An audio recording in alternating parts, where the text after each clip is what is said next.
we did hear from Jim Gaffigan in a tweet, 10:56 a.m. on Saturday.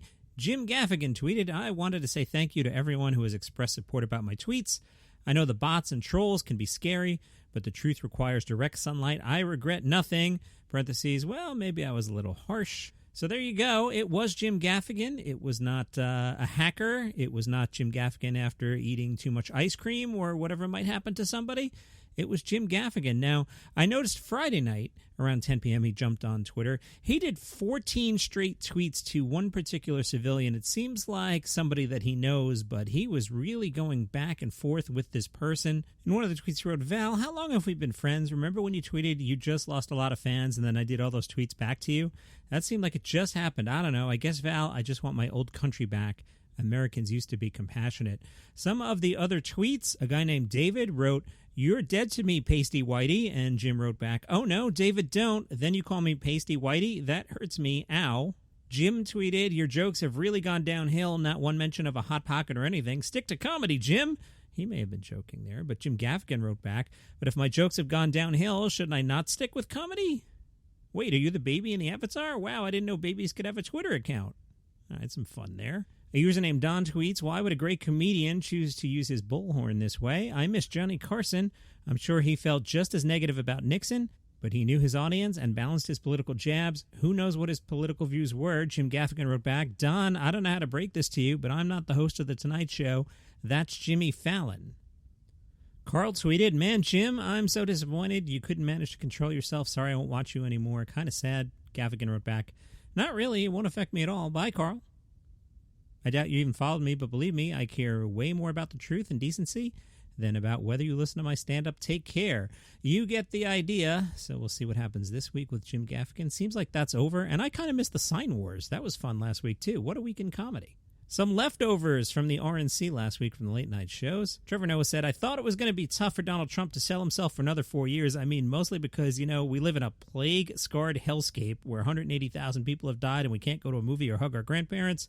But then I watched the convention, and guys, it turns out that Donald Trump has actually done a really good job by preventing all that from happening." Let's do all Trevor today, and I have been on a Trevor Noah kick. But here's the thing I don't think Republicans understand. It's hard to scare people about the damage Joe Biden could do after the damage Donald Trump has already done. Joe Biden could destroy your way of life. Dude, I'm Clorox wiping my grapes. How much worse could it get? One more. Trump's presidency is like your 48-year-old cousin's DJ career. If it hasn't been successful by now, it's not going to be.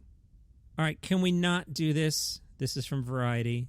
An animated X-Files comedy series spinoff is in the works at Fox. Can we not do this? We just destroyed Star Trek with Lower Decks, and now we're going to make the X-Files Albuquerque. The show would revolve around an office full of misfit agents who investigate X-Files cases too wacky, ridiculous, or downright dopey for Mulder or Scully to bother with. It's basically the X-Files B-Team. Can we not do that? Please, please, please do not make this. From Deadline, a new show, The Multiverse. It's being described as a mix between Marriage Story and the Adult Swim series Rick and Morty.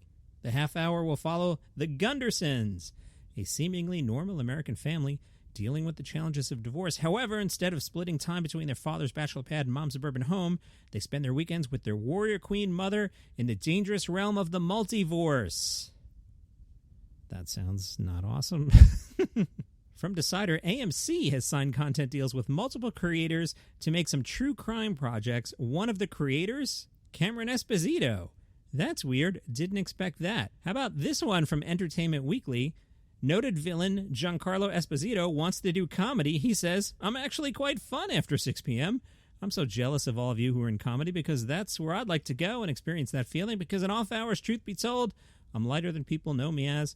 I'm actually quite fun after 6 p.m. We perform because we are enthused by it and get filled up by it, but who wants to do the same thing all the time? I would do anything to be able to experience the true juice of being able to have fun, yet move people, whether it be comedy, drama, or otherwise."